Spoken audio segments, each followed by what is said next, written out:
Namaste everyone. So we did 12th and 13th last time. आज उसके आगे बढ़ेंगे। तो हमने देखा कि कैसे कृष्ण बता रहे हैं कि गुणों के कारण उससे वशीभूत होकर उससे डिल्यूट होकर के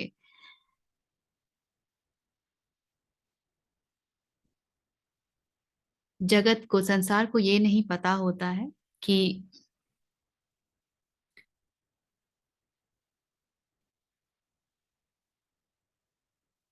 कृष्ण है कौन।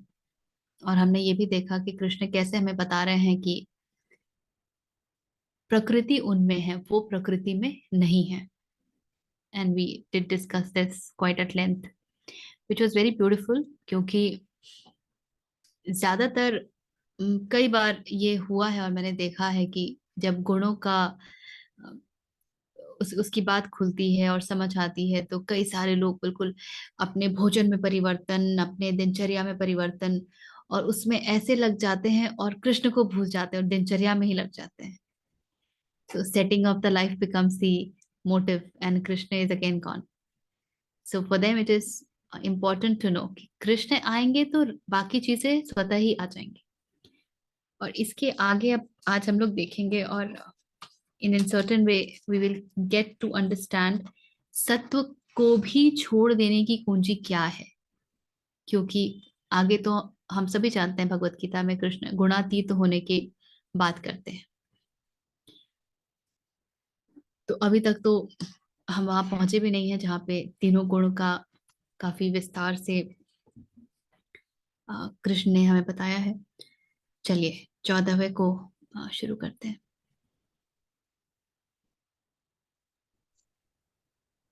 दैवी हेषा गुणमयी मम माया दुरत्यया मामेव ये प्रपद्यन्ते मायामेतां तरन्ति ते।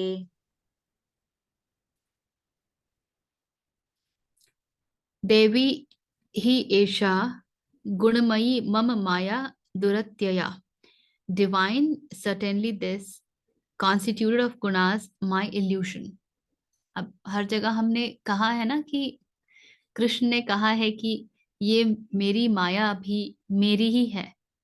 This is also mine. This is where he is saying कि ये जो अ, माया है जो कि गुणों से बनी है, ये मेरी है और डिवाइन है। और उसके बाद कहते हैं माम एव ये प्रपद्यन्ते, मुझ में ही जो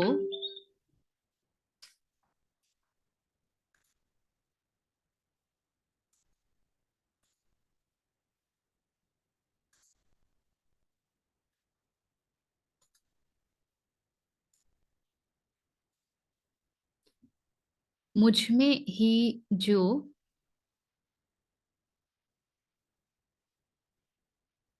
रिफ्यूज लेता है, यानी कि सरेंडर करता है, मायाम एताम तरंती ते, इस माया को, एताम इस मायाम, माया को तरंती तर के क्रॉस कर जाते हैं, ते वे। तो certainly this divine illusion of mind constituted of gunas is difficult to cross over. Those who surrender themselves to me alone cross over this illusion. क्योंकि यह अलौकिक अर्थात अति अद्भुत त्रिगुण त्रिगुणमयी मेरी माया बड़ी दुस्तर है, परंतु जो पुरुष केवल मुझको ही निरंतर भजते हैं वे इस माया को उल्लंघन कर जाते हैं, अर्थात संसार से तर जाते हैं। So here is the way how do I not get stuck to sattva. मैं सत्व को पकड़ करके ही उसके साथ ही ना लटक जाऊं, यहाँ हमको वो कुंजी मिलती है। कुंजी क्या है? ये जानना कि ये तीनों ही गुण जो हैं ये डिवाइन इल्यूशन का हिस्सा हैं, और इन इनके पार पाना इतना सरल नहीं है, बहुत ही कठिन है। और पार पाने की कुंजी क्या है? पार पाने की कुंजी है कि कृष्ण में ही हम समर्पित हो जाए। तो जब हम कृष्ण में समर्पित होते हैं तो पार पा जाते हैं। कृष्ण में समर्पित होने का अर्थ क्या है? What does it mean to surrender to Krishna? Krishna में ही हम श्रद्धा रखें, मतलब जो कुछ भी हो रहा है लाइक उसमें ही हम पूर्णतः विश्वास रखें। जैसे जैसे अभी सपोज मैं जिस भी सिचुएशन में अभी हूँ उसमें वो भगवान का ही लाइक मतलब उनका ही कुछ भी पे कुछ अच्छा ही होगा या उनकी मर्जी से ही सब कुछ हो रहा है, यही सोच के चलो, बजाय इसके कि मैं उसमें रोऊं या सुख या दुख में फंसता चला जाऊं। और सब उनकी मर्जी से हो रहा है, किंतु कष्ट तो मुझे हो रहा है। मुझे हो रहा है मतलब ईगो को हो रहा है, हम्म। तो फिर वो ठीक है, हमको ही हो रहा है। Very nice. ये एक इतनी साधारण बात नहीं है, क्योंकि हम जिस तरीके से पलते हैं बढ़ते हैं, हमारे भीतर जो एक लालसा होती है, और हर क्षण अहम अपने आप को जानना चाहता है, तो हम वैलिडेशन ढूंढते हैं। हम चाहते हैं कि लोग हमें बताएं कि हम कौन हैं, और हम कहते हैं कि देखो मैंने ये किया। कई सारे लोगों के मुख से आप सुनेंगे, I am the self made person. कई सारे बोलेंगे, देखो मैंने कहा था ना। किसने कहा था? ये कौन है ये मैं? तो हम हर तरीके से संसार में लिप्त होने के सारे कारण ढूंढते रहते हैं। हम संसार में लिप्त होने के सारे ताने बाने बुनते रहते हैं। हमारा एक एक पग हमें सिर्फ संसार के ही नजदीक ले जाता है, और ये बड़े दुख की बात है। हम अपने दुखों से दोस्ती कर लेते हैं और उनमें ही मजे ढूंढने लगते हैं।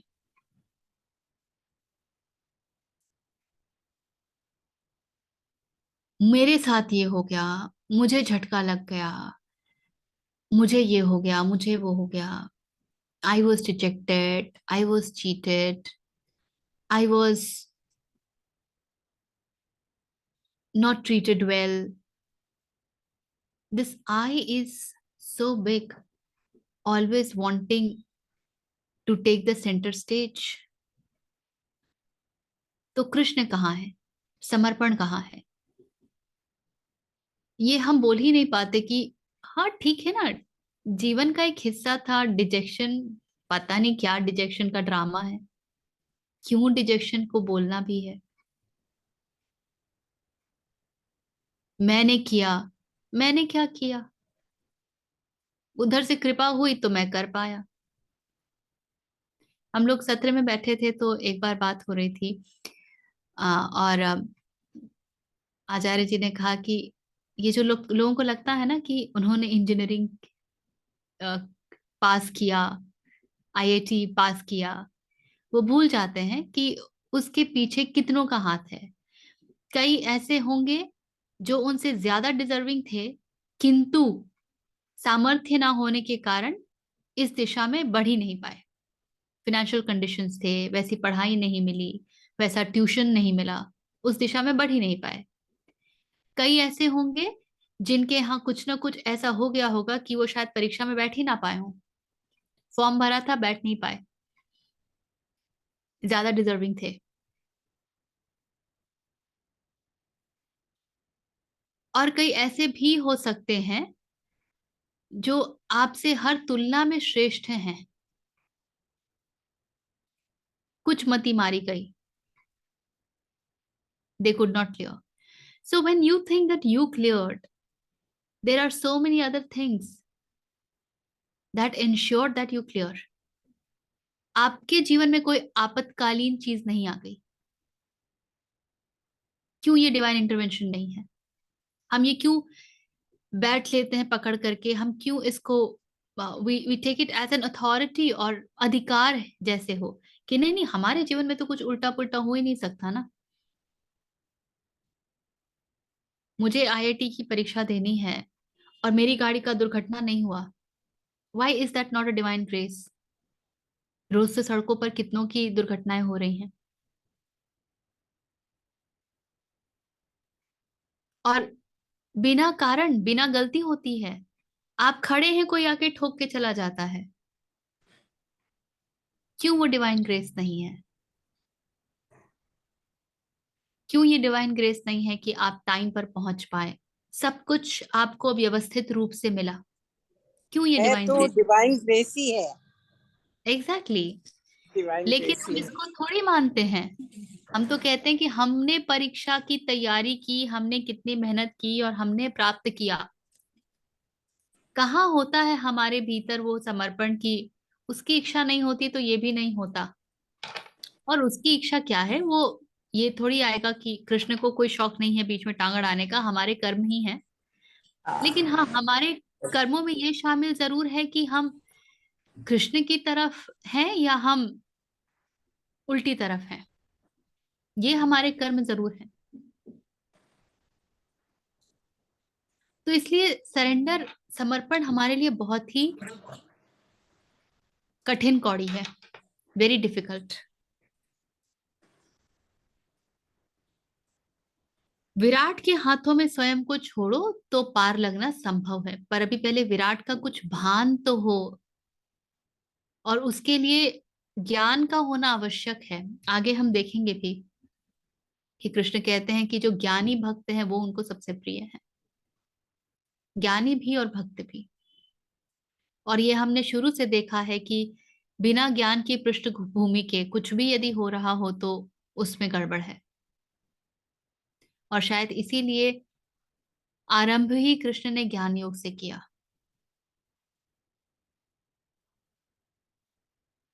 तो हमें जो हमारे ऊपर बहुत बिलीफ रहता है, बिलीव इन योर सेल्फ,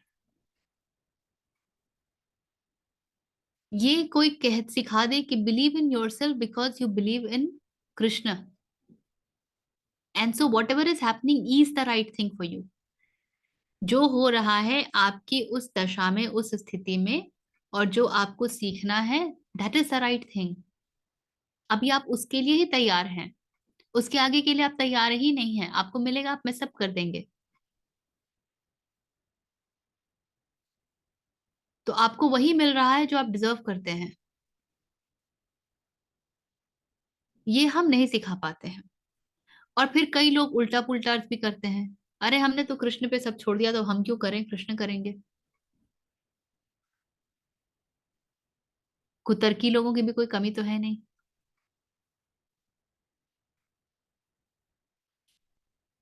तो ठीक है ना, कृष्ण करेंगे।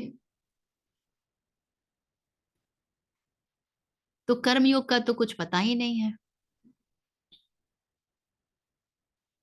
इसीलिए ये ध्यान रखना होगा, ये माया, this is a divine illusion. तो ये इतने सस्ते में नहीं छोड़ेगी हमको। इस इल्यूजन में भी एक डिविनिटी है, तो वो हम तो सम्मोहित होके ही रहेंगे। We will be always hypnotized by this, and that is why it takes a great deal to remember the whole play। और जब समझ में आने लगती है बात तो सब कुछ लीला रूप हो जाता है ना।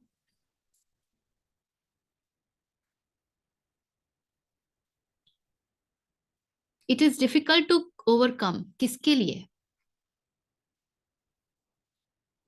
Difficult to overcome for those जिनको लगता है उन्हें सब कुछ स्वयं ही करना है। हमने वो कहानी कई बार कही है ना कि एक पिता अपने पुत्र से कहता है कि ये पत्थर हिलाना है, और दुनिया में जो भी संभव है सब मदद तुमको मिलेगी, तुम जिससे भी चाहो मदद ले सकते हो। All the type of help and support is approved, you can go and ask for. फिर भी शाम को पुत्र आता है और कहता है कि मुझे क्षमा कीजिएगा, मैं इस पत्थर को हिला नहीं पाया। और पिता पूछते हैं क्यों? क्या तुमने हर प्रकार की मदद सहायता ले ली? पुत्र कहता हाँ ले ली। पिता ने कहा नहीं, तुमने मुझसे तो पूछा ही नहीं, तुमने मुझे क्यों एक्सक्लूड कर दिया?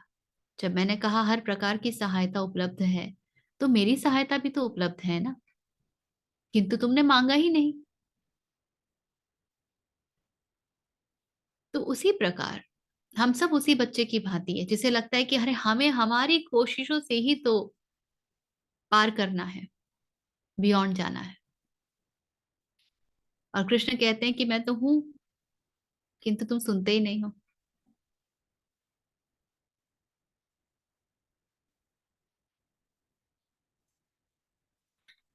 तो अहंकार के लिए तो ये वाकई डिफिकल्ट टू क्रॉस ओवर है, but the one who is surrendered to Krishna, उसके लिए कोई दिक्कत नहीं है। कृष्ण में जब समर्पण होता है तो माया मीरा के साथ क्या हुआ ये हम सभी जानते हैं।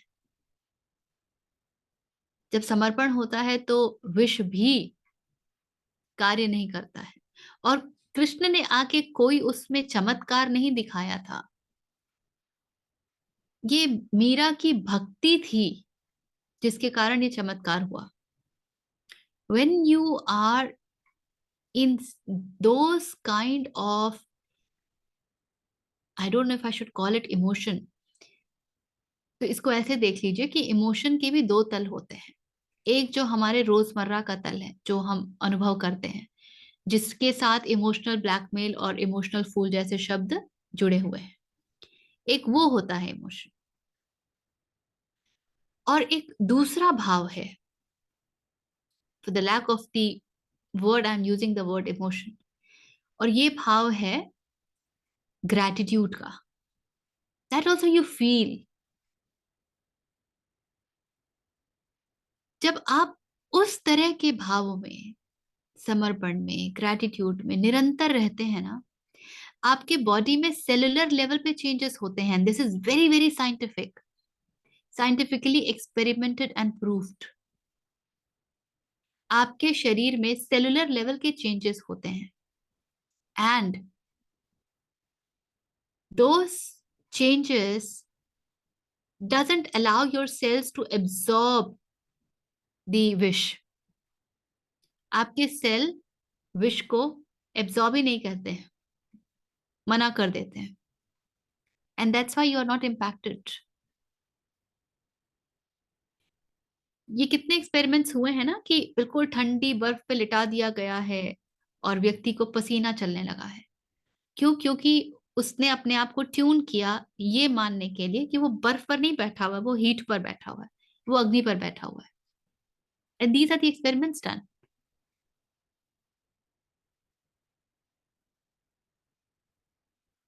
मन इतना मजबूत हो सकता है कि यदि वो सही जगह समर्पित हो जाए तो actually sky is the limit. Tibet में ये जो मोनास्ट्रीज के बच्चे हैं ना, उनके लिए ये एक्सरसाइज होता है।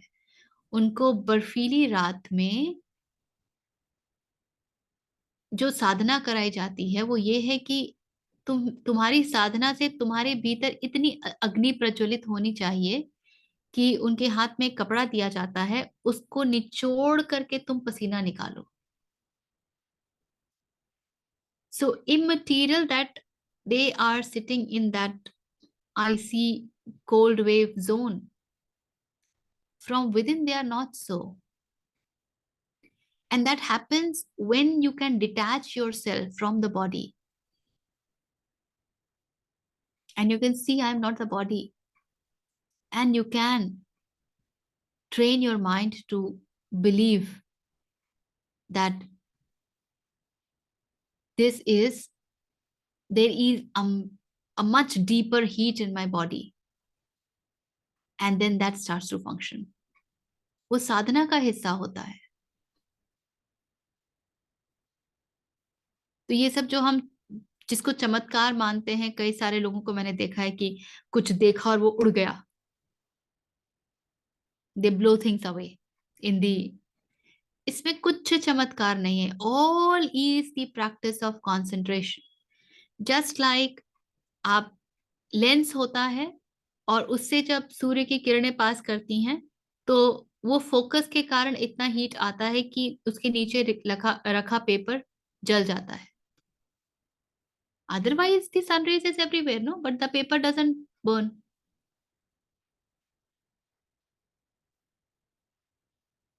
So there is nothing magical in this. The magical thing is the focus, the concentration that you bring. That is the magic. That is the magic that Samarpan does. If you really. ठीक है? Anything emerging in this? Focus is of the mind. So where is the meditation in that? See, meditation is done by the mind only. जब आप पतंजलि के पास जाते हैं और अष्टांग योग में वो 8 स्टेप्स बताते हैं, तो धारणा, ध्यान, समाधि जो है वो अंत के 3 हैं. धारणा में किया क्या जाता है? धारणा is a pure concentration focus process. आप कुछ भी ले लेते हैं और उसको उसके ऊपर फोकस करके उसको धारण करते हैं. जब धारणा सघन होने लगती है तब ध्यान स्वयं लगता है और वो आपको समाधि तक लेके जाता है. Okay. Very good. तो Thank you. the process of meditation is always, that's why we always say it's technique of meditation. इसीलिए आपके पास ध्यान के हजारों तकनीक हैं, कोई एक प्रोसेस नहीं होता है. बिगिनर्स के लिए अलग प्रोसेस होता है, एडवांस प्रैक्टिशनर्स के लिए अलग होता है. Meditation is always a practice, and in meditation the changes happen at the cellular level. Yes.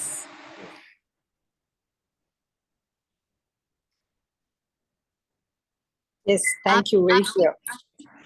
आपकी पूरी जेनेटिक्स चेंज हो सकती है थ्रू मेडिटेशन.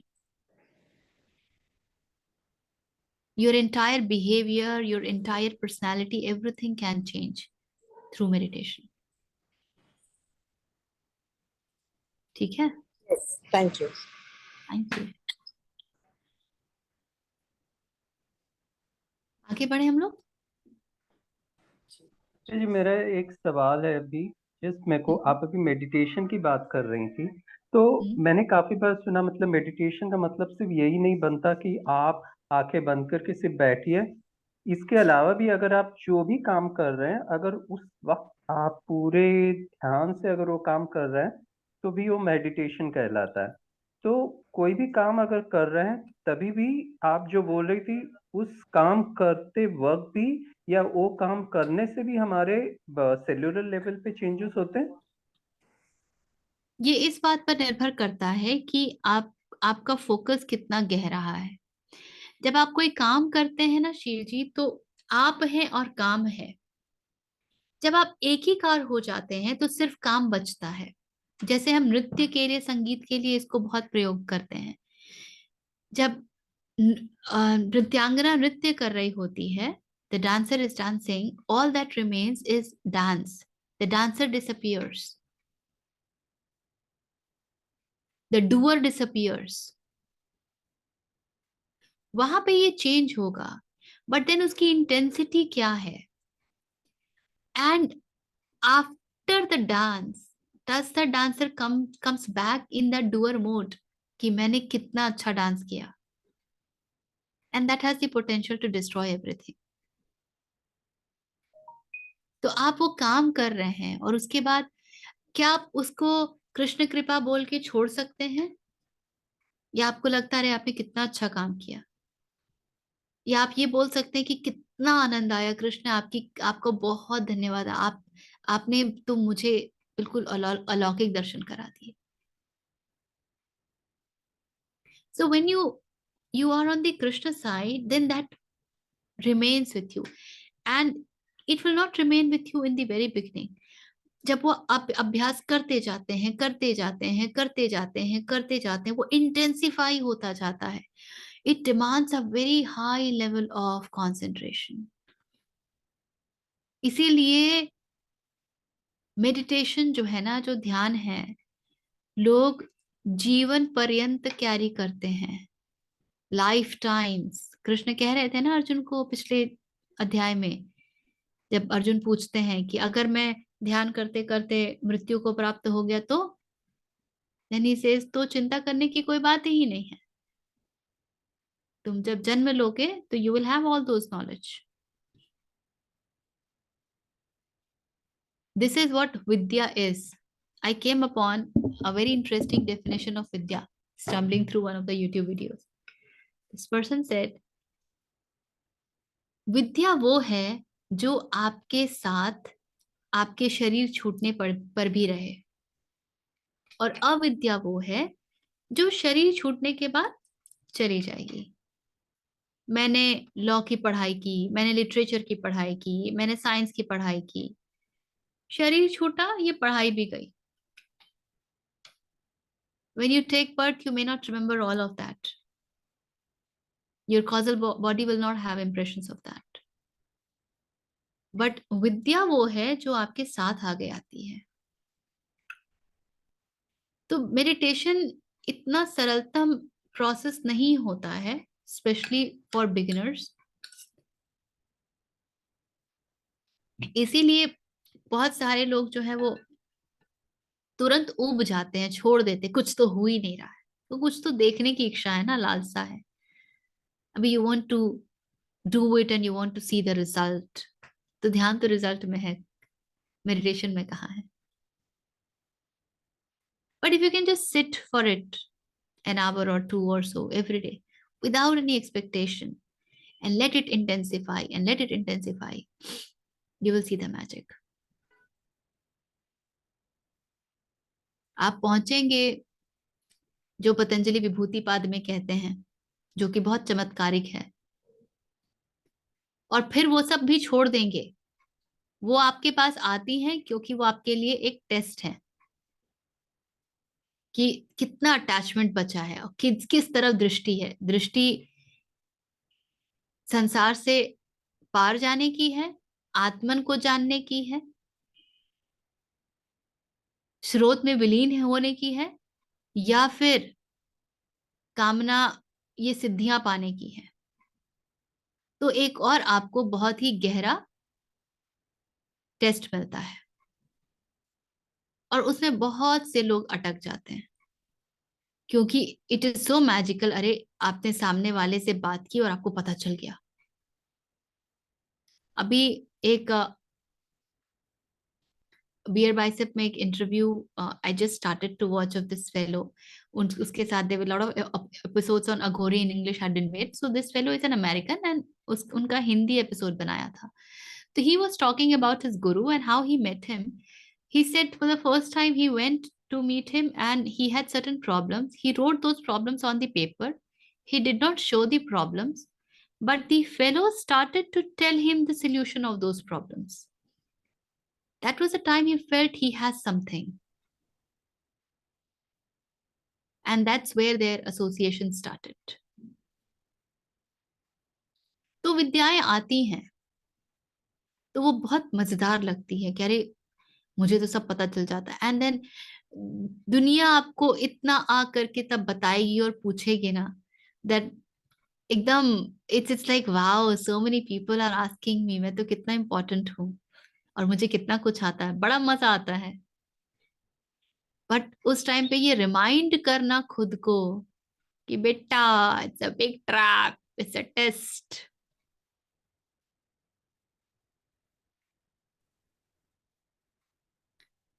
मैं हीलिंग ही करती हूँ और उसमें कुछ मिस्टिकल मैजिकल नहीं है, क्योंकि 20 साल से कर रही हूँ, अट्यून्ड हूँ, ट्रस्ट है, सो रिजल्ट्स भी आ जाते हैं। And then people call and tell me कि हाँ ये फायदा हो रहा, वो फायदा हो रहा, और भी, और फिर उनके और प्रश्न आ जाते हैं। जब फायदा होने लगता है तो लोग और जानना चाहते हैं। And I have to constantly remind myself that I am not doing anything, all of this is happening. नहीं तो एकदम फटाक फंस के जाएंगे।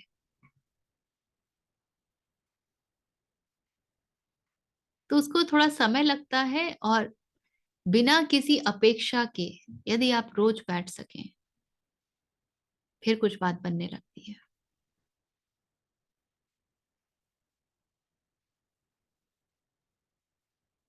ठीक है। विजय जी, एक सवाल आया मेरे को। एक बात बताइए आप मेरे को। हम ऐसा बोलते हैं कि लाइफ एक्सपीरियंसेस मतलब जो भी हमको मिलते हैं ये हमारे जीवात्मा के लाइक उसके लिए चाहिए होता है, ऐसा ही। तो मैं इस चीज को समझना चाहता हूँ, ये जो एक्सपीरियंसेस जीवात्मा लेता है ये अल्टीमेटली क्या इन एक्सपीरियंस के थ्रू वो परम आत्मा की तरफ ही बढ़ रहा है क्या? ये सारी एक्सपीरियंसेस भी उसी डायरेक्शन में हेल्प कर रहे हैं या कुछ और पर्पज है इसका? It is suppose to help. वो अनुभव आपके पास आते तो इसीलिए हैं कि आप परम आत्मा की तरफ बढ़ सके, किंतु हर व्यक्ति बढ़ नहीं पाता है। और क्यों नहीं बढ़ पाता भी हम आगे देखेंगे। अगले श्लोक में एग्जैक्टली वही कह रहे हैं कृष्ण, एग्जैक्टली वही बताते हैं। ठीक है, थैंक वो यू। सारे अनुभव आते हैं हमारे पास इसी कारण से।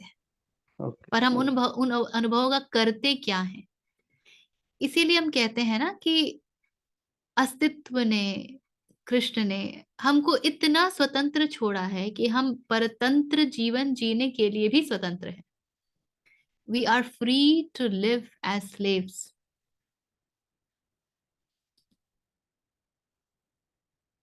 We are that free. We can choose to live as slaves.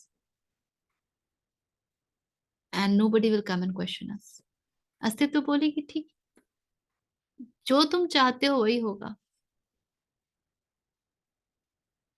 That's why Bible says, ask and ye shall get it. The first job is to ask.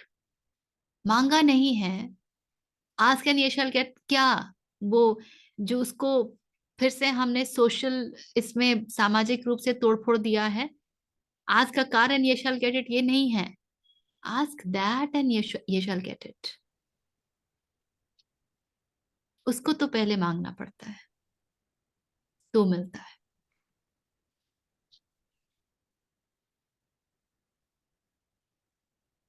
ठीक है, आगे बढ़े। धन्यवाद। धन्यवाद।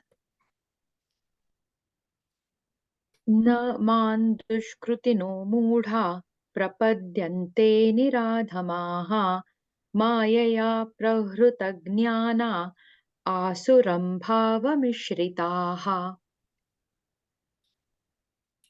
न माम दुष्कृतिनः मूढ़ाः, न माम नॉट अनटू मी, दुष्कृतिनः जो दुष्कर्म करते हैं, दुष्कृतिनः जो दुष्कृति कर्म करते हैं, मूढ़ाः और ऐसे लोगों को कृष्ण क्या कह रहे हैं? मूढ़ कह रहे हैं। प्रपद्यन्ते, प्रपद्यते इज सरेंडर। नराधमा अधम नर, अधम इज गिरे हुए। माया अपहृता ज्ञाना, माया माया द्वारा, अपहृता ज्ञाना, अपहृता इज डिल्यूटेड, आपसे हर लिया गया है। क्या हर लिया गया है? ज्ञान। आसुरम भावम आश्रिता, और किसके ऊपर आश्रित हो गए हैं? आसुरिक भाव, आसुरिक नेचर के ऊपर। तो व्हाट डज इट मीन? अब इसके ना बहुत अलग अलग जगह अलग अलग कुछ अर्थ निकल के आए हैं, but finally they all actually mean the same. कहीं पर 4 कैटेगराइजेशन ऑफ लोगों को बताया गया है कि कृष्ण कह रहे हैं कि ये लोग मूढ़ हैं, कहीं पे 5 बोला गया है, कहीं पे 2 की ही बात की गई है। But in a nutshell everything finally boils down to the same thing. It says the lowest amongst men, Naradhama, the wicked and ignorant, Dushkritotah, do not take refuge in me. वो प्रपद्यन्ते, उनका सरेंडर नहीं होता है। Why so? Being deprived of discrimination by Maya, क्योंकि माया उनके ज्ञान को हर लेती है, तो उनको वो ज्ञान उपलब्ध नहीं होता। And taking themselves to demonic attitude, और वो करते क्या है? वो आसुरी भाव के ऊपर आश्रित हो जाते हैं। यहां कहते हैं, माया के द्वारा जिनका ज्ञान हरा जा चुका है, ऐसे असुर स्वभाव को धारण किए हुए मनुष्यों में नीच दूषित कर्म करने वाले मूढ़ लोग मुझको नहीं भजते हैं। देखा, अभी आप पूछ रहे थे ना कि कृष्ण को हम याद करते हैं नहीं करते हैं, तो क्यों नहीं करते हैं? इन कारणों से नहीं करते हैं। सबसे पहले, माया ने हमारी बुद्धि को हर लिया है। माया ने हमारी बुद्धि को हर लिया है, और कृष्ण इन सबको एक कैटेगरी में डालते हैं। वो कहते हैं कि ये मूढ़ है। कितनी मजेदार बात है। हाँ, सर्वप्रियानंद जी कहते हैं कि ये कृष्ण है जो ऐसे शब्दों का प्रयोग कर रहे हैं क्योंकि वो ग्वालों के बीच में पले बढ़े हैं। राम होते तो ऐसे शब्दों का प्रयोग कभी नहीं करते, वहां तो मर्यादा अटैच्ड है। और ये कह रहे हैं, दुष्कृतनः मूढ़ा, कैसे बेवकूफ लोग हैं, फूलिश। नराधमा, अधम नर। तो मूढ़ एक बहुत मजेदार कैटेगरी है। ये ऐसे, इनको ऐसे समझिए कि वो लोग जो पेड़ की शाखा पर बैठे हैं और उसी शाखा को काट रहे हैं। मैं ऊंचे पेड़ पर बैठी हूं और जहां बैठी हूं उसी को काट रही हूं, तो इसको क्या कहेंगे? और माया ने मुझे, मेरे चित्त को ऐसा हर लिया है, मेरी बुद्धि को ऐसा हर लिया है कि मुझे लग रहा है कि अरे मैं तो लकड़ी काट रही हूं, मैं पेड़ की वो टहनी थोड़ी काट रही हूं जिसने मुझे ही आश्रय दिया हुआ है। और इसलिए उसका जो नतीजा होता है, जो फल होता है, वो होता है कि हम धड़ाम से गिरते हैं। तो कह रहे हैं कृष्ण, दुष्कृति करने वाले, जो लोग ऐसी कृति करते हैं जो दुष्टों की कृति है। कैसी कृति है जो दुष्टों की कृति है, जो सिंफुल है? सबको, हमने पहले भी सिन का जो डेफिनेशन निकाला था वो ये था कि forgetting forgetting source, forgetting your roots, forgetting who you are is the real sin. इस बात को भूल जाना कि आप कौन हैं, यही सबसे बड़ा पाप होता है। और something just emerged in my mind, I forgot.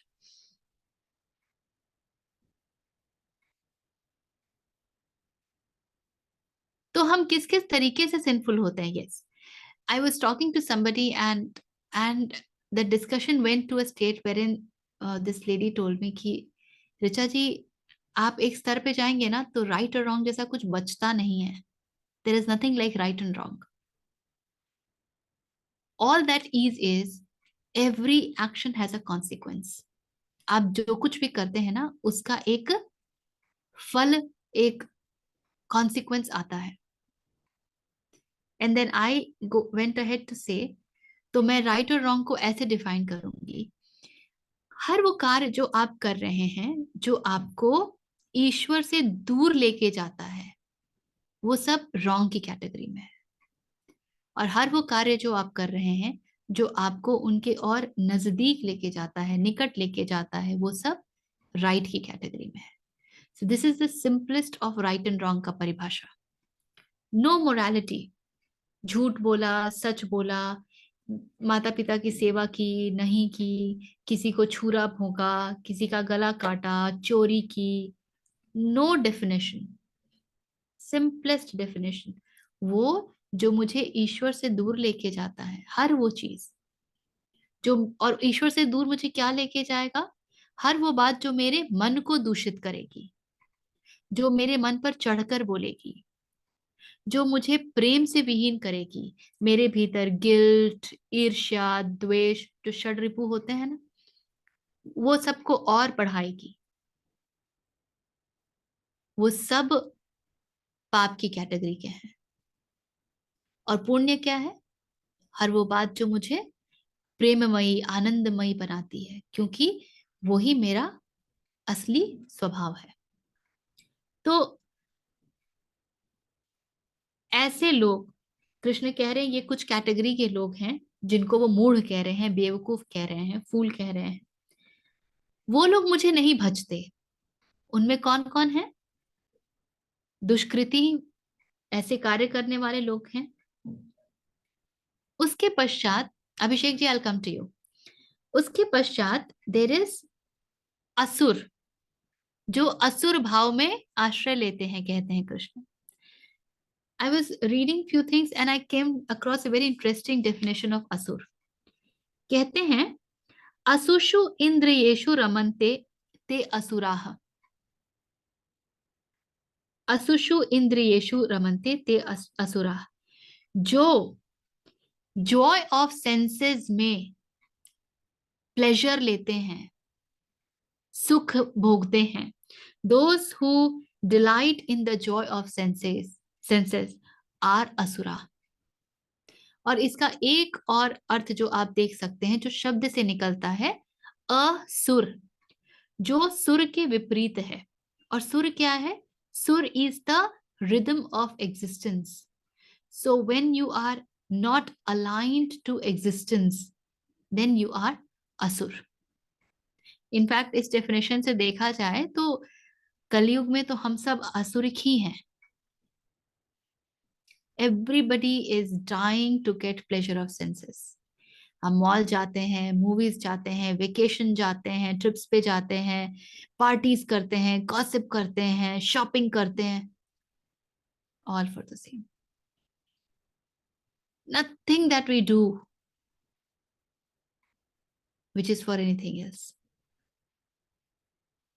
तो जब हम उन सब चीजों में मग्न हैं, तो क्या कृष्ण को याद करने का समय है?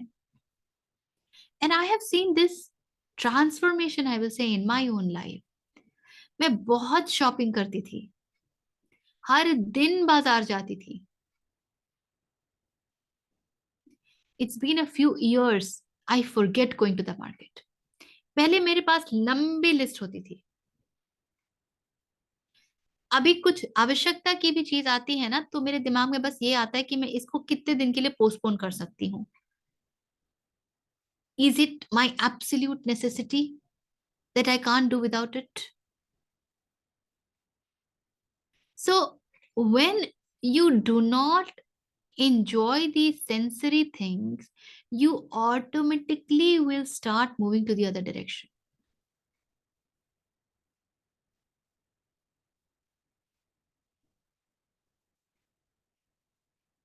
हाँ अभिषेक जी, बोलिए। मैम कुछ सेशन पहले ही डिस्कस हुआ था कि जो सब में मुझको रमता है ना, वो वाला आपको डिस्कशन याद होगा। क्या शॉपिंग में हम कृष्ण को नहीं देख सकते? देखिए ना, आप शॉपिंग करिए। वैसे आप मूल्य हमने नहीं एक है और जी जी। एक बार एक चोर आता है एक गुरु के पास और कहता है कि मुझे विद्या सीखनी है। गुरु ने कहा ठीक है। फिर चोर कहता है, अपनी कंडीशंस रखता है, कहता है कि किंतु मैं अपना कार्य नहीं छोड़ सकता, मैं चोरी नहीं छोड़ सकता। तो गुरु ने कहा ठीक है। चोर असमंजस में कि अरे, अभी तक तो सभी गुरुओं ने मुझे भगा दिया था कि भाई जब तक तुम चोरी करोगे तुम्हें मैं इस विद्या में ले ही नहीं सकता, ये तो कहते हैं कि चलेगा। तो फिर उसने कहा ठीक है, बताइए क्या करना है। तो गुरु ने कहा तुम बस इतना करो कि तुम जब चोरी करने जाओ या कुछ भी करने जाओ, तो तुम्हें पता होना चाहिए कि तुम कर क्या रहे हो, अवेयरनेस होनी चाहिए। ठीक है, बस इतनी सी बात। गया अवेयरनेस के साथ, एक भी दिन चोरी नहीं कर पाया। आया एक हफ्ते बाद, कहता है कि आपने तो मुझे बड़ी कष्ट में डाल दिया, मुश्किल में डाल दिया। क्यों? क्योंकि अवेयरनेस आती है तो मैं चोरी नहीं कर पाता हूँ, मुझे समझ में तुरंत आ जाता है। रावण की भी बड़ी मजेदार कहानी है।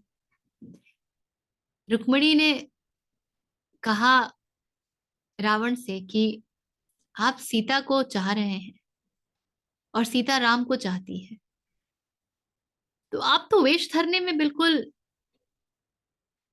महारत है आपको, आप राम का वेश लीजिए और चले जाइए सीता के पास, सीता स्वतः ही आपके पास चली आएगी। रावण कहता है की थी मैंने ये कोशिश, किंतु जैसे ही मैं राम का वेश धरता हूं, तुरंत मुझे सारी स्त्रियां तुम्हारे अलावा, अपनी पत्नी से कह रहे, क्या नाम है उनकी पत्नी का, मैंने क्या बोला, तुम्हारे मंदोदरी, अलावा, हाँ आपने मंदोदरी, रुक्मिणी बोल दिया था। हाँ मुझे लगा मैंने गड़बड़ बोला, मंदोदरी। मंदोदरी, तुम्हारे अलावा सभी स्त्रियां मुझे मां स्वरूप दिखने लगती हैं। ये होता है अवेयरनेस। राम के वेश को धरकर रावण छल भी नहीं पा रहा था। तो आप अवेयरनेस के साथ जाइए और आप शॉपिंग करके दिखाइए, आप नहीं कर पाएंगे। शॉपिंग ना एक तरह की निद्रा है। जब तक आप बेहोश नहीं हैं, आपकी आंखें चुंधियाएंगी मार्केट को देख के, 10 चीजों को देख करके, आपका मन लालायित होगा। जैसे ही अवेयरनेस आएगी कि ये आप क्या कर रहे हैं, ये तो आप अपने सेंसेस को फीड कर रहे हैं, do you even need this, why should you buy this. ये मेरे ट्रांजिशन का सबसे पहला दौर था।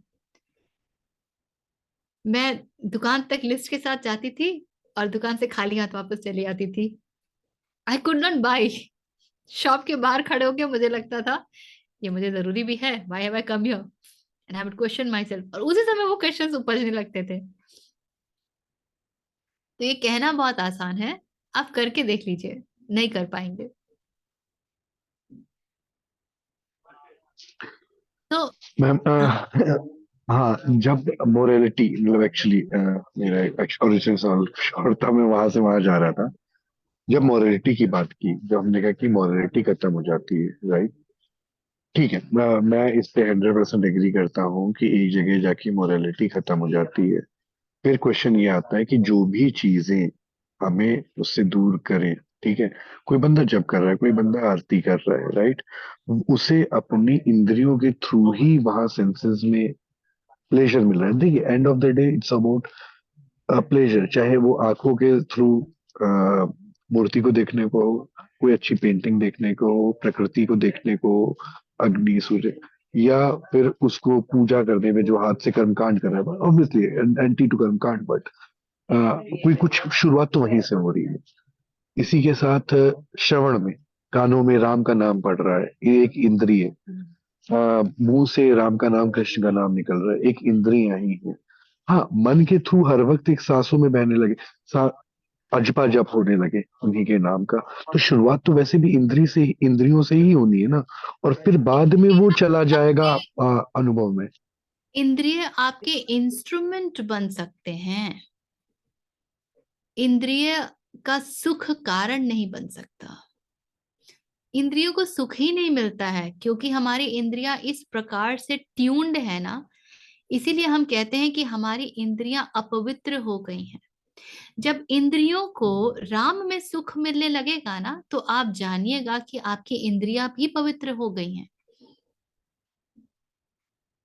तब तो वो ले जा सकेंगी। क्योंकि वो इंद्रियगत बात नहीं होगी, वो इंद्रियों के पीछे से कोई शक्ति, प्रेरणा, वो बोल रही होगी। इसीलिए लोग जप शुरू करते हैं और छोड़ देते हैं, मेडिटेशन शुरू करते हैं और छोड़ देते हैं, क्योंकि इंद्रियों को सुख नहीं मिल रहा होता है ना। राम राम राम राम बैठ करके बिल्कुल बोल रहे हैं, पुनरावृत्ति वृत्ति कर रहे हैं, और मन घूम रहा है। यार डीएलएफ में जाना था यार, वो नई वाली, अरे वहां पे एक फेयर लगने वाला भी, वो एंड ऑल दैट, वो मूवी रिलीज होने वाली है, तो क्या मिलेगा, कुछ नहीं मिलेगा। यही आप थोड़ा सा अपने आप को एकाग्रचित कर लेते हैं, मन को बांध लेते हैं, तो शुरू में मन रिबेल करता है, शुरू में थोड़ा कम भागता है, फिर धीरे धीरे वो वापस आता है, तब आपकी इंद्रियां शुद्ध होने लगती हैं।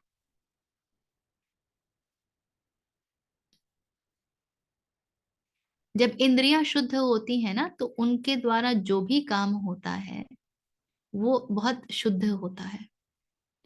इसीलिए बुद्ध की प्रतिमा में आप देखते हैं कि आंख आधी बंद और आधी खुली है। आधी बंद इसलिए क्योंकि वो पूर्णतया बाहर बाहर को नहीं देख रही है, वो भीतर को देख रही है। आधी खुली इसलिए क्योंकि ऐसा नहीं है कि बुद्ध को बाहर विश्व में क्या हो रहा है इसका कोई ज्ञान नहीं है, वो भली भांति जानते हैं।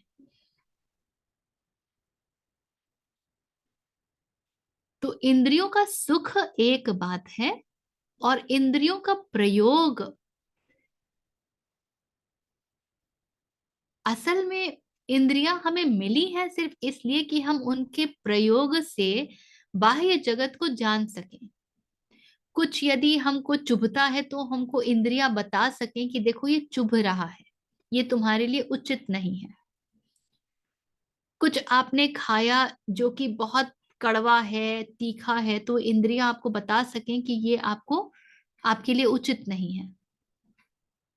आपके सामने क्या है, जानवर है, आग है, समंदर है, क्या है, ये आपकी आंखें देख करके आपको बता सके कि ये यहाँ आपको जाना चाहिए, नहीं जाना चाहिए। इंद्रियों का कार्य मात्र उतना होता है, लेकिन हमारी इंद्रियां मात्र उतना कार्य करती नहीं है, क्योंकि उन इंद्रियों को हमने अहंकार से कलुषित कर दिया होता है। वो इंद्रियां हमारे लिए मैं कौन हूं ये जानने का दरवाजा बन जाती हैं।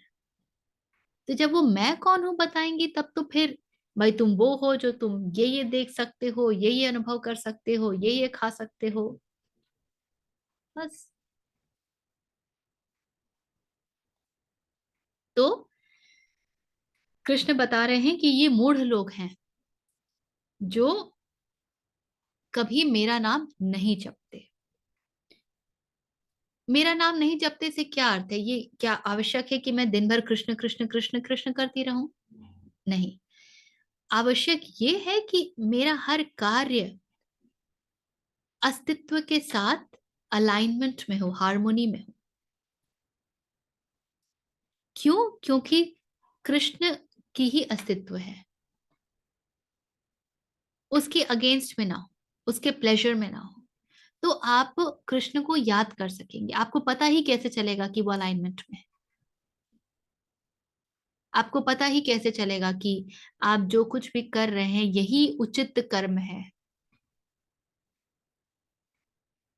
तो वो तब होता है जब भीतर कृष्ण बसते हैं।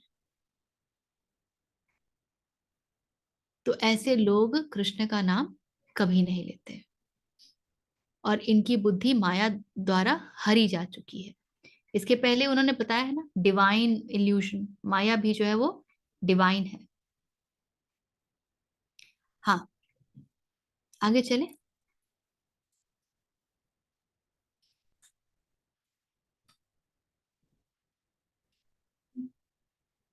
चतुर्विधा भजन्ते मां जना सुकृतिनोऽर्जुन आर्तो जिज्ञासुरर्थार्थी ज्ञानी च भरतर्षभ। जब उन्होंने ये बता दिया कि ऐसे लोग मुझ पे समर्पण नहीं करते, तो फिर आगे ये बता रहे हैं कि फिर कैसे लोग समर्पित होते हैं, वो उसके भी गुण बता रहे हैं। और इससे हमको पता चलता है कि हमारे भीतर कौन से गुण प्रधान हैं, और इसलिए हम किस जगह पर खड़े हैं। कैसे लोग रिफ्यूज लेते हैं? 4 प्रकार के लोग कृष्ण की भक्ति करते हैं। चतुर्विद्या भजन्ते माम जनाः, मुझे लोग 4 प्रकार के लोग या 4 प्रकार से लोग भजते हैं। सुकृतनः अर्जुन, तो जो सबसे पहली कसौटी, जैसे वहां सबको उन्होंने मूढ़ कह दिया था ना, एक कैटेगरी, यहाँ पे जो कैटेगरी है वो है जो सुकृत करते हैं। सु इज गुड, कृत इज अच्छा। सुकृतनः अर्जुन, जिन्होंने अच्छा कार्य किया हो, जिन्होंने अच्छा कर्म किया हो, तो ऐसे लोग मुझे भजते हैं। और उसके आगे उन्होंने 4 कैटेगरीज बताई हैं। पहला, अर्थः, अर्थः जो डिस्ट्रेस्ड है। दूसरा जिज्ञासु, जो जानने का इच्छुक है। तीसरा अर्थार्थी, अर्थार्थी को अर्थी पढ़ते हैं, सीकर ऑफ मटेरियल गेन। इसको थोड़ा सा हम लोग डिकोड करेंगे। और चौथा है ज्ञानी। ज्ञानी वो है जो कि ऑलरेडी ज्ञान में ही बैठा हुआ है, जो ज्ञान को प्राप्त है। तो भरत ऋषभ ओ बुल अमंग दी भारत। सो कृष्ण बताते हैं कि ये 4 प्रकार के लोग हैं जो मुझे भजते हैं। पहला तो हम सब जानते हैं और हमने कितनी बार कही है कि suffering is the place where in the, तो अभी कह रहे थे ना शील जी की जितनी सफरिंग आती है वो इसलिए आती है। हाँ, सफरिंग आती है, और अगर आपके कर्म अच्छे रहे हैं तो आप कृष्ण की तरफ मुड़ने लगते हैं।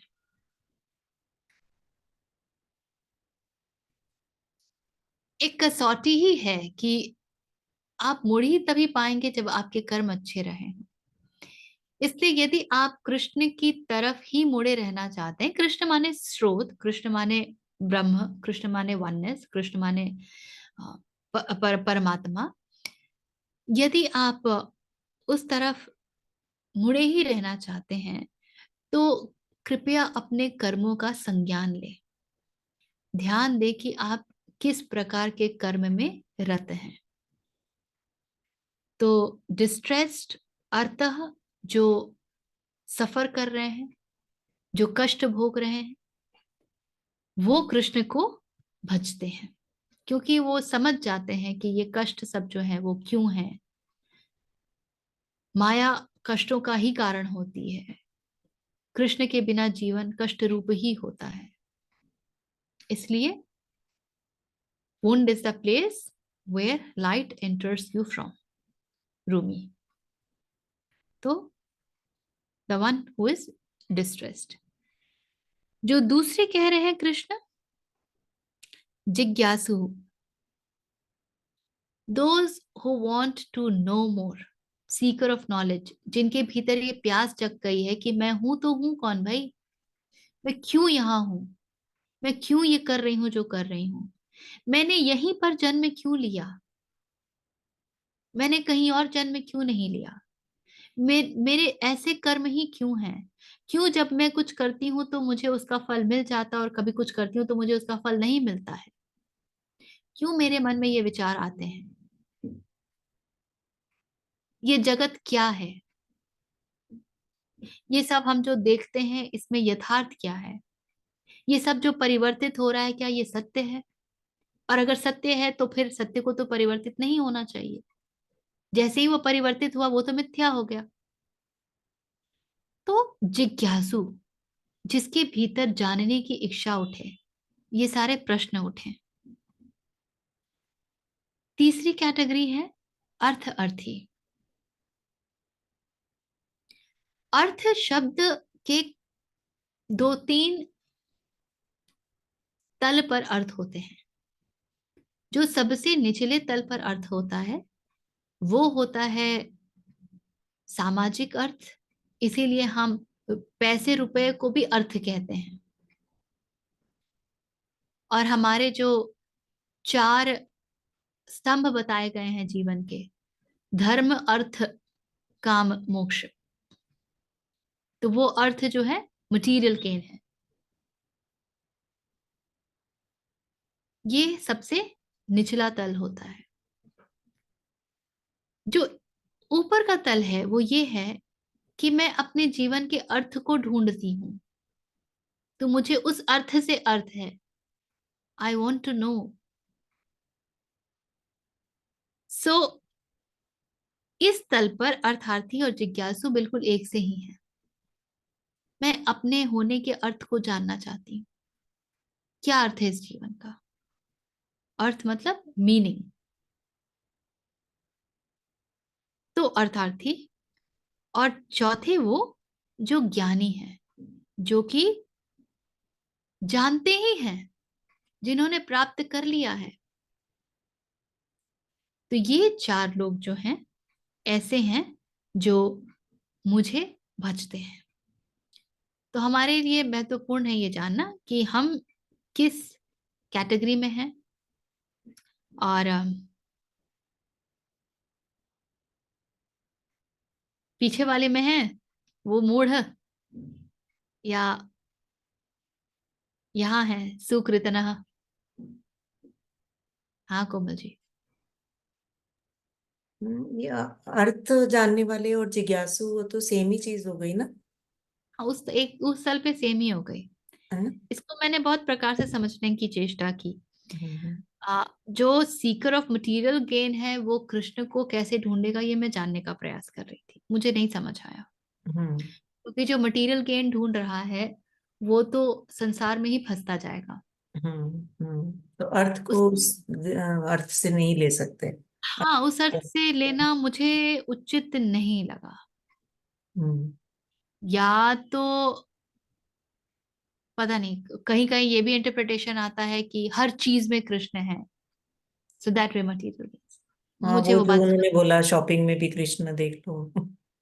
मुझे वो बात समझ नहीं आई।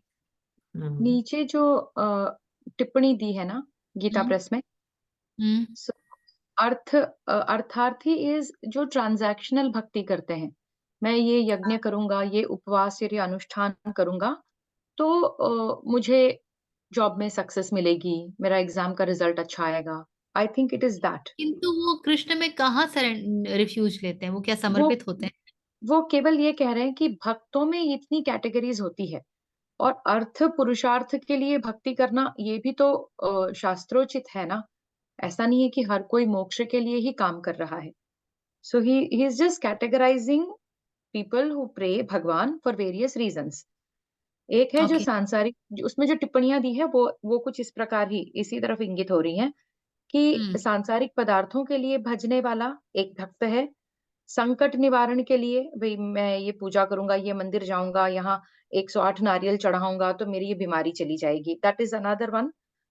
चाहे वो ये दरिद्री हो, चाहे शारीरिक कष्ट। और तीसरे जो है, मुझे ये जिज्ञासु जो है, वो यथार्थ रूप से जानने वाला, दैट इज द ब्रह्म के स्वरूप में भगवान को भजने वाला। This is how I am reading this. हाँ, ये कह रहे हैं कि हे भरतवंशियों में श्रेष्ठ अर्जुन, उत्तम कर्म करने वाले अर्थार्थी, आर्त, जिज्ञासु और ज्ञानी, ऐसे 4 प्रकार के भक्तजन मुझको भजते हैं। अर्थार्थी के अर्थ में इन्होंने लिखा है सांसारिक पदार्थों के लिए भजने वाला। ठीक है, उस दृष्टि से ये भी ठीक है। तो ये कृष्ण को भजते हैं, ये कृष्ण हाँ, में वो पर्पस समर्पित, बता रहे कि क्या क्या पर्पस होता है लोगों वो का। कृष्ण में समर्पित नहीं है, कृष्ण को सिर्फ भजते हैं। हम्म, संकट निवारण के लिए भजने वाला, अब या तो संकट निवारण के लिए आप भज ही ले, या संकट जो है वो आपको कृष्ण तक ही ले जाए, दोनों ही बातें हो सकती हैं। क्योंकि मजेदार बात यह है कि हम बहुत जल्दी अपने कष्टों को भूल भी जाते हैं। समय जैसे ही प्रतिकूल से अनुकूल होता है, हम सब कुछ भूल जाते हैं कि अरे हमने वो कष्ट भी देखे। एक उदाहरण बहुत शायद भोंडा सा है, किंतु फिर भी, बूढ़े माँ बाप की सेवा। माता पिता बूढ़े हो जाते हैं, बिस्तर पर पड़े हैं, वो एक बहुत सेवा का समय होता है और बहुत दिक्कत हो जाती है सबको, रूटीन में जो चेंजेस लाने पड़ते हैं, जो अरेंजमेंट्स करने पड़ते हैं, एक्सेट्रा एक्सेट्रा। फिर भी ये बुढ़ापा मुझ पर भी आएगा, ये किसी को नहीं समझ आता। ऐसी गति मेरी भी हो सकती है, ये किसी को समझ नहीं आता। तो संकट निवारण के लिए जो भज रहा है वो 2 तरीके से हो सकता है। एक ट्रांजैक्शनल कि भाई पास करा दो तो मैं इतने का ये चढ़ाऊंगा वगैरह वगैरह, मेरी इसको ले लो, मेरे इन कष्टों को हर लो। और दूसरा, वो कष्ट ही उसके लिए पार जाने का माध्यम बन जाए, उसे ये समझ में आ जाए कि संसार तो कष्ट ही है, तो मैं वहां जाऊं जहां कष्ट नहीं है, तो फिर ये हो जाएगा।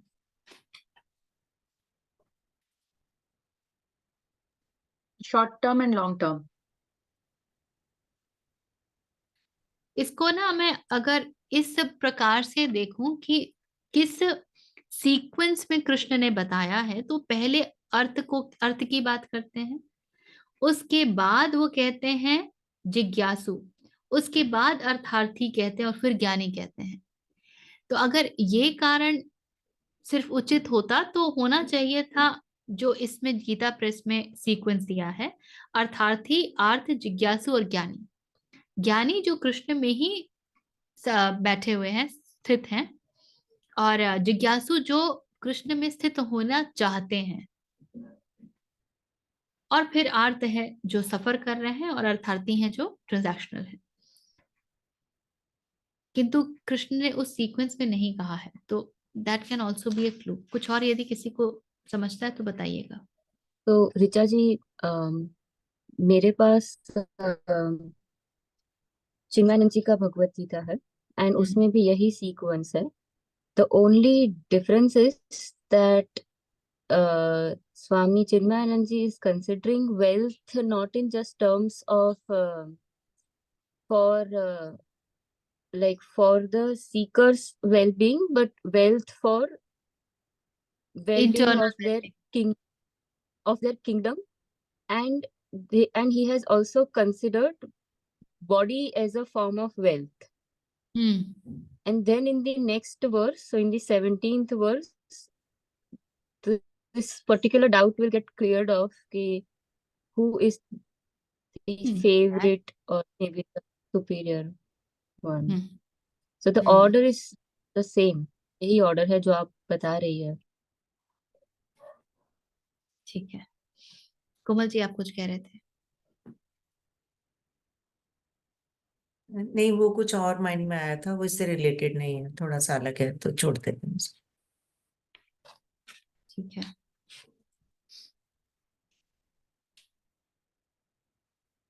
17 देखें। तेषां ज्ञानी नित्ययुक्त एक भक्तिर्विशिष्यते, प्रियो हि ज्ञानिनोत्यर्थ महंस स च मम प्रियः।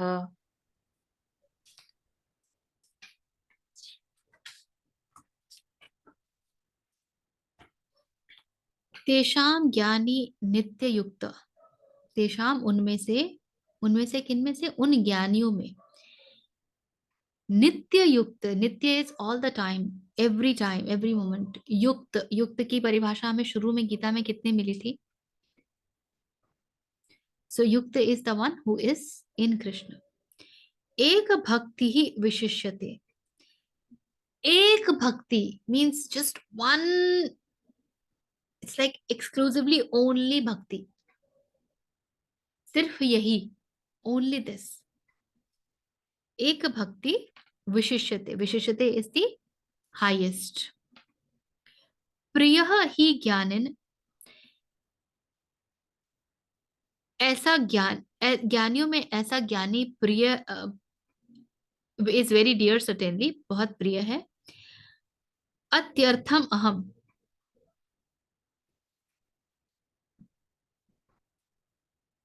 अत्यर्थम इज हाईली, सुप्रीमली, अहम मुझे, सह च मम प्रिय,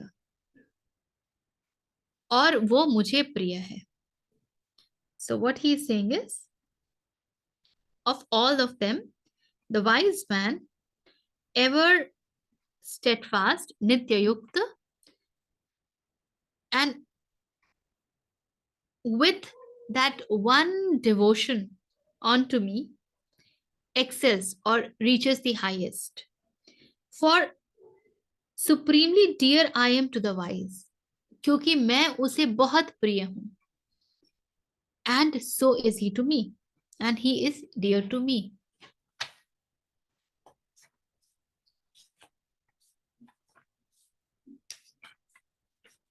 यहां कहते हैं, उनमें नित्य मुझ में एक ही भाव से स्थित अनन्य प्रेम भक्ति वाला ज्ञानी भक्त अति उत्तम है, क्योंकि मुझको तत्व से जानने वाले ज्ञानी को मैं अत्यंत प्रिय हूं, और वह ज्ञानी मुझे अत्यंत प्रिय है।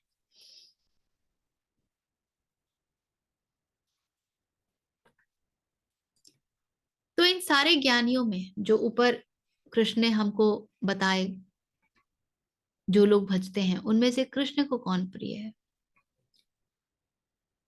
कृष्ण कहते हैं वो जो भक्त है, किंतु कैसा भक्त है? ज्ञानी भक्त।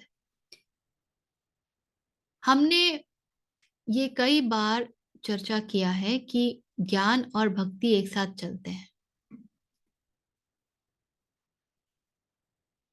बिना ज्ञान के भक्ति जो है वो सुपरस्टिशियस होने लगती है, जो कि हम ज्यादातर संसार में देखते हैं। और बिना भक्ति के ज्ञान अहंकारी होने लगता है कि मुझे पता है। ज्ञान योग में जब नेति नेति होती है, न इति, मैं ये भी नहीं हूं और ये भी नहीं हूं, तो ये नेति नेति करने वाला कौन है? उसकी भी तो नेति नेति होनी चाहिए ना। उसकी नेति नेति कैसे होगी? उसकी नेति नेति होती है जब वो भक्ति में विलीन होकर के स्वयं को गिरा देता है। इसीलिए सिर्फ भक्त होना काफी नहीं है, ज्ञानी भक्त होना माने मुझे पता है, मैं यूं ही रूढ़िवादिता में बैठ करके कृष्ण को नहीं जप रही। ऐसे कई सारे लोग हैं जिनको मैं जानती हूँ, जिनके जीवन में एक बड़ा झटका आया और उन्होंने कहा मैंने इतने साल भगवान में आस्था रखी और उन्होंने मेरे साथ ये किया, अब मैं मंदिर नहीं जाऊंगी। पुत्र चला गया, पति चले गए, मैं मंदिर नहीं जाऊंगी। मैंने इतना उनकी इतनी आस्था रखी और उन्होंने मेरे साथ ये किया। तो वो भक्त तो बने हुए थे किंतु ज्ञानी नहीं थे। ये नहीं पता था कि अस्तित्व के अपने नियम हैं और कृष्ण अस्तित्व के नियमों में भी हस्तक्षेप नहीं करते हैं। कर्म के सिद्धांत बिल्कुल अपने सिद्धांत से चलते हैं, चाहे वो कृष्ण ही क्यों ना हो। यदि कृष्ण शरीर रूप में आते हैं और शरीर मरण धर्मा है और शरीर में तीर लगने से विष जाता है, तो कृष्ण भी तीर से घायल होकर मृत्यु को प्राप्त होते हैं। उन्होंने कोई हस्तक्षेप नहीं किया कि तीर लगा है तो मैं कैसे मृत्यु को प्राप्त हो जाऊं, क्योंकि मैं तो कृष्ण हूं। ऐसा कुछ नहीं किया उन्होंने।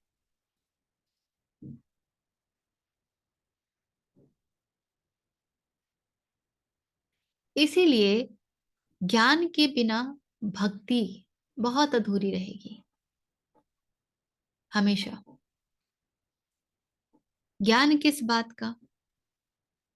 इस बात का कि ये भक्ति है ही क्या, कृष्ण है ही क्या, अस्तित्व है ही क्या, और मैं कौन हूं। भक्ति क्या है?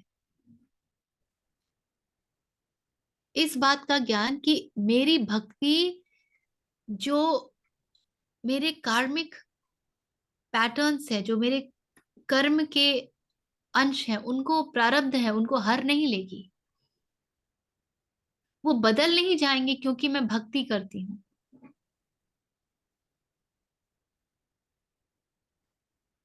बस होता इतना है कि क्योंकि आप परिवर्तित हो जाते हैं, इसलिए वो जो भी कर्म आपको आके लगते हैं, आपके मन पर वो प्रभाव नहीं छोड़ पाते।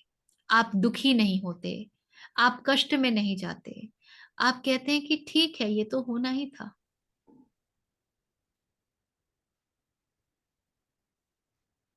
मैं अभी कितने लोगों की हीलिंग कर रही हूँ जिनको मैं यही समझाती हूँ कि be thankful to the people around you, because of them you are moving towards spirituality. वो नहीं होते तो आप आध्यात्मिक नहीं होते, आपको वो कष्ट नहीं मिलता तो आध्यात्मिक नहीं होते। तो आपने ये कर्म चुने ताकि आप ऐसे हो जाओ। तो ये ज्ञान होगा तब तो, नहीं तो बैठ के भले भजते रहे कि हे प्रभु मेरे कष्ट हर लो, मेरे कष्ट हर लो। प्रभु कष्ट ऐसे नहीं हरते हैं कि कष्ट खत्म हो जाए। प्रभु आपके उस मन को ही हर लेते हैं जिसे कष्ट हो रहा है, और इसलिए कष्ट अपने आप हर जाते हैं। कष्ट हरे जाते हैं किंतु जो तरीका है वो बिल्कुल उल्टा है। स्थितियां नहीं परिवर्तित होती, जो कष्ट भोग रहा है वो ही परिवर्तित हो जाता है, तो कष्ट मिल किसको रहा है? अतः जो ज्ञानी है वो ही भक्त कृष्ण को प्रिय है। यहाँ पे एक चीज ये उठ रही है मन में कि जैसे मीरा, तुकाराम और कहते हैं जो भक्त थे, वो तो ज्ञान में नहीं थे, वो तो अंध भक्त ही थे एक तरह से, और वो उसी से पार लग गए। उन्होंने ये सब सोचा ही नहीं, जैसे मीरा का, तुकाराम, या जो भी भक्त जिनको हम कहते हैं, तो वो तो ज्ञानी नहीं थे as such, I think so. वो कभी सोचते ही नहीं थे। ज्ञान को ना डिफाइन करना पड़ता है कि ज्ञानी माने क्या। मीरा के संदर्भ में एक बड़ी मजेदार कहानी है। वृंदावन की ही कथा है शायद। कोई मंदिर थी जहां पे स्त्रियों का जाना वर्जित था। मीरा वहां जाना चाहती थी, तो जो मंदिर के संत पुजारी थे उन्होंने भिजवाया कि यहाँ पर स्त्रियों का आना वर्जित है। मीरा ने उनको चिट्ठी भिजवा दी कि मुझे तो लगता था कि सिर्फ कृष्ण ही एक पुरुष है, शेष सभी नारियां हैं। वो इतने लज्जित हुए कि मीरा को जाकर के पूरे अ, इसके साथ आदर सम्मान के साथ मंदिर में लेके आए। ज्ञान ये होता है जो जानता है कि क्या क्या है। ज्ञान कोई सोलर सिस्टम का थोड़ी करना है, पाक शास्त्र का थोड़ी करना है। ज्ञान इसका थोड़ी करना है कि ये कपड़े का रंग कैसे छूटता है, कैसे बुनता है।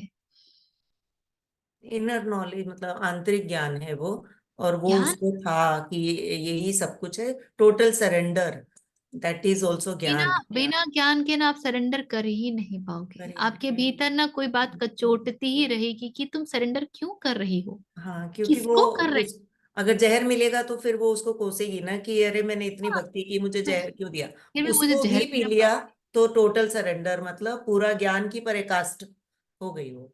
एब्सोल्युटली।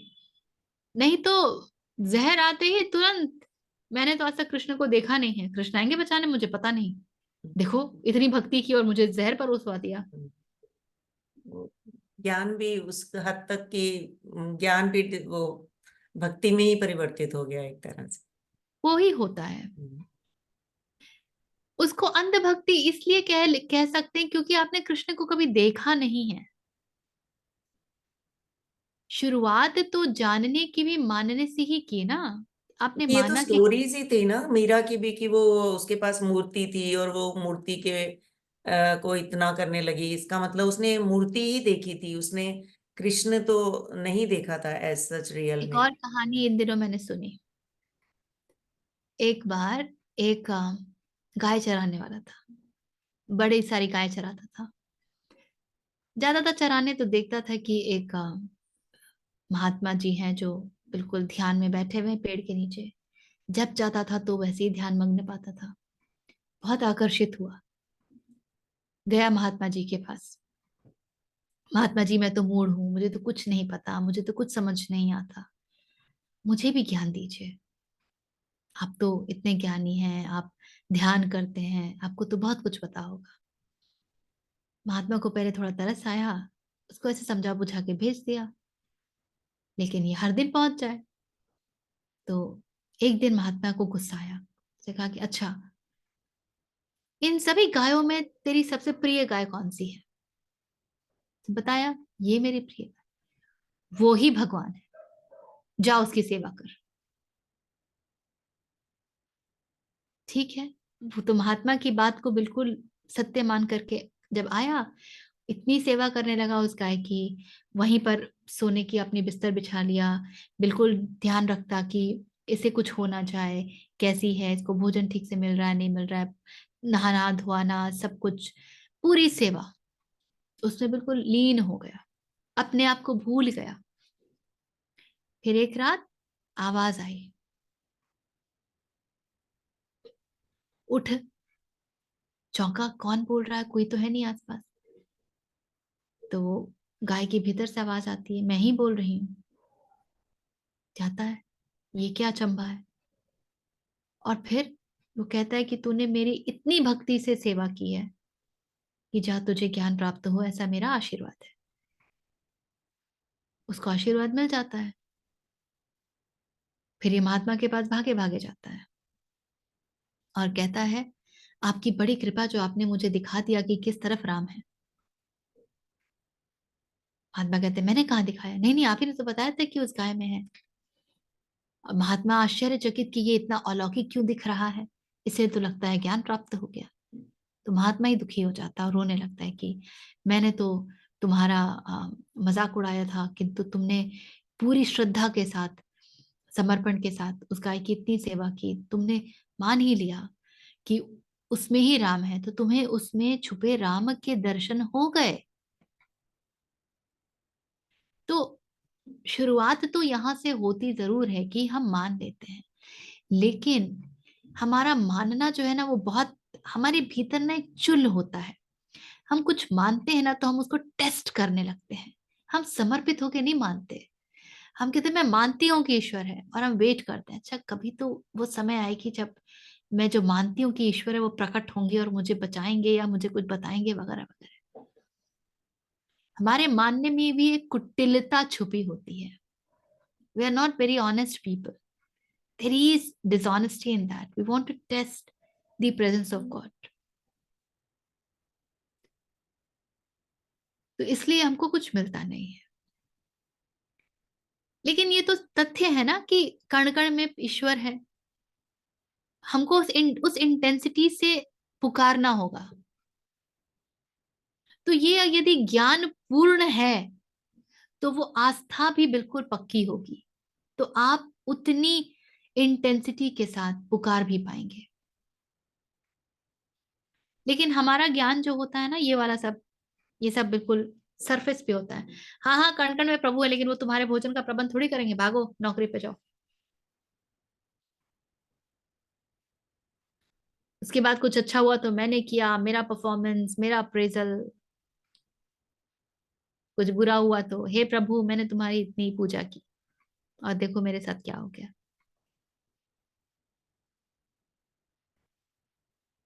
जो ज्ञानी होता है ना, वो बहुत सरल होता है। ज्ञानी होने का ये बहुत बड़ा लक्षण होता है। वेरी सिंपल, बहुत सरल होता है, निष्कपट होता है, निष्पाप होता है। ये ज्ञानी होने के कुछ लक्षण होते हैं। इसीलिए जो वाकई ज्ञानी होता है उसमें समर्पण आ ही जाता है। वो जानता है कि सृष्टि चल कैसे रही है। वो जानता है कि वो सांसें भी ले रहा है तो वो सांस कहाँ से आ रही है।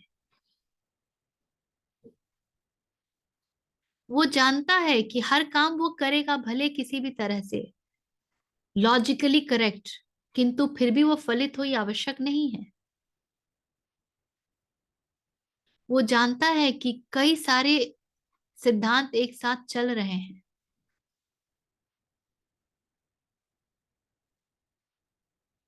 इसलिए वो अपने आप को इतना महानतम नहीं बना मानता है। सदगुरु कहते हैं, in this big Cosmos there are so many galaxies. In one of the galaxy there is this system called solar system, and this galaxy also has many systems. In this solar system there is a smaller planet Earth, which has the capacity to support life. In this small planet Earth there is a small country wherein we live. In this small country there is that small city, and then there is this tiny town in which you live. And in this tiny town I am a big person. This is a very big problem. तो जो ज्ञानी होता है ना, उसे पता होता है।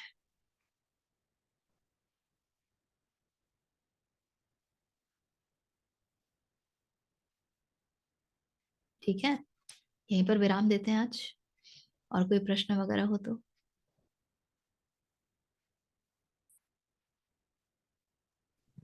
ऋचा जी, मेरे को एक समझना था, ये जब आप अलाइन टू एग्जिस्टेंस बताती हैं, जैसे 15वें श्लोक में आपसे बता रही थी, तो ये इसका क्या मतलब बनता है, अलाइन टू एग्जिस्टेंस, यानी क्या बोलना चाहती हैं आप?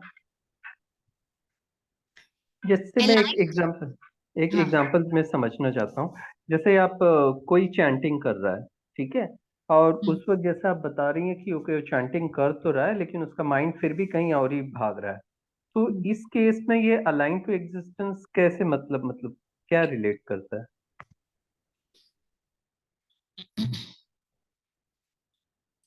अलाइंड टू एग्जिस्टेंस का सबसे सरलतम अर्थ है कि ये आपको पता हो कि हर कर्म का अपना एक फल होगा। बोए पेड़ बबूल के तो आम कहाँ से हुए। और कर्म जो है सिर्फ बाहरी एक्शंस नहीं है, हमारे विचार भी कर्मों का कारण है। तो फिर आपके विचार किधर हो। अलाइनमेंट का मतलब है कि जो कुछ भी हो रहा है उसके प्रति ना तो अस्वीकार भाव की आवश्यकता है ना स्वीकार भाव की आवश्यकता है। असल में हम स्वीकार स्वीकार इतना इसलिए करते हैं क्योंकि हमारे भीतर बहुत अस्वीकार की भावना है, तो हमको कहना पड़ता है कि स्वीकार करो। जो कुछ भी हो रहा है वो ही उचित है, वो इस बात को जानता है। किसी चीज का रेजिस्टेंस नहीं है भीतर। कोई चीज की ये ना हो, ये ऐसे हो, ये वैसे हो, ऐसी कोई चेष्टा नहीं है। जहां जाता है उस रंग में वो ढल जाता है, उसको वो अपना लेता है। वो बहुत लाइक्स डिसलाइक्स चॉइसेस इनके बीच में नहीं फंसता है। वो कहता है अस्तित्व है, जब आम का मौसम होगा तब आम खाने को मिलेगा, जब आंवले का मौसम होगा तो आंवला खाने को मिलेगा। तो आम भी उतना ही प्रिय है जितना आंवला।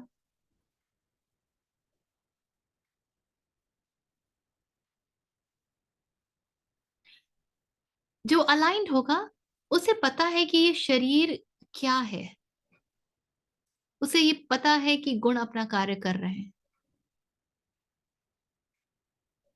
उसे पता है कि सत्व की तरफ कैसे रहना है। जीवन सात्विक हो, साधारण हो, और इस पृथ्वी पे हर चीज का अपना ही महत्व है, उसे ये पता होगा। वो जन जीवन से किसी प्रकार का बैर नहीं रखेगा कि ये जानवर को मार के खाऊंगा, वो जानवर को मार के खाऊंगा। वो ऐसा कुछ भी नहीं करेगा जो पृथ्वी के ही विनाश का कारण बने।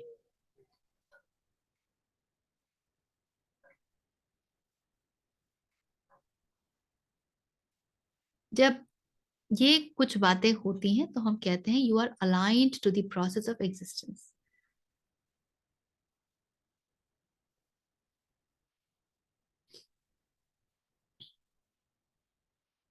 ठीक है।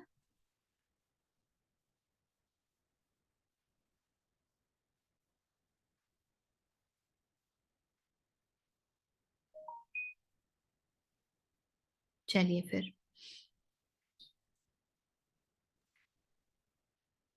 sit straight, close your eyes. If you know, you can chant along with, or else just be.